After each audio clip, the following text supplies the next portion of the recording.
The village of Oakhaven was quiet, peaceful. Life here was simple for a young man named Kieran. He spent his days learning the craft of the forge.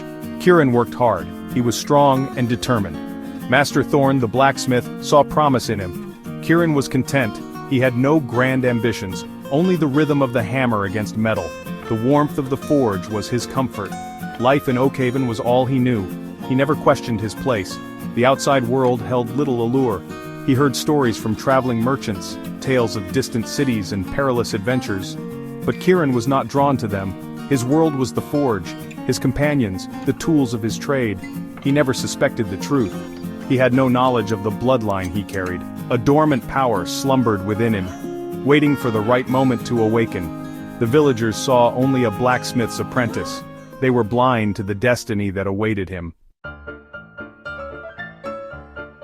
The night of the blood moon was upon Oakhaven.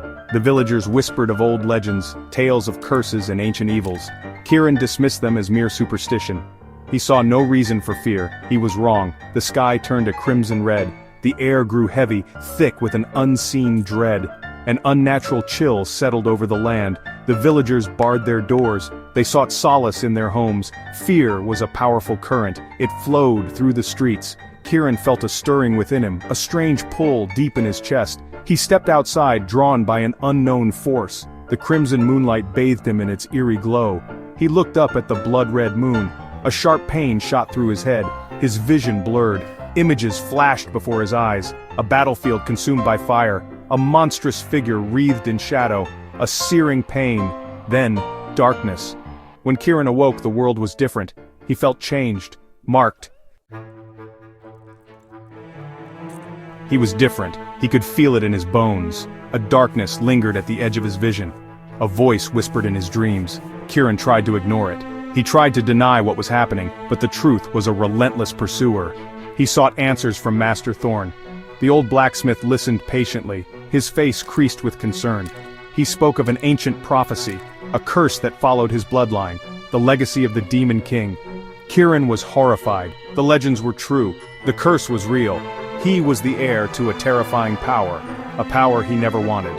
Master Thorn urged him to seek guidance, to find the one person who could help. He spoke of a hermit, a woman known only as the Wind Speaker. She lived in the mountains beyond the forest. She was Kieran's only hope. He had to find her, before the curse consumed him entirely. Section 4, The Weight of Shadows. The journey was perilous, the forest was dark and unforgiving. Kieran pressed on, driven by fear and a sliver of hope. The whispers in his mind grew stronger. They tempted him with power. They promised him control. He fought against them, clinging to the memory of his old life. The forge, Master Thorn, the simplicity of his former existence. But the darkness was seductive.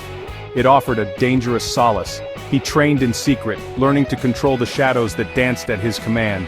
He discovered a terrifying strength within himself, a power that both terrified and exhilarated him.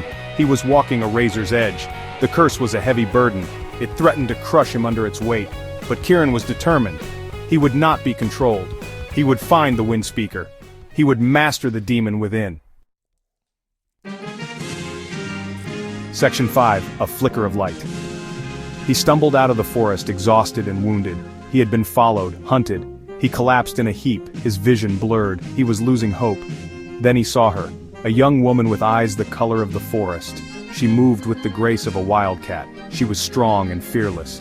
She radiated an aura of calm in the midst of the storm that was Kieran's life. He learned her name was Lyra.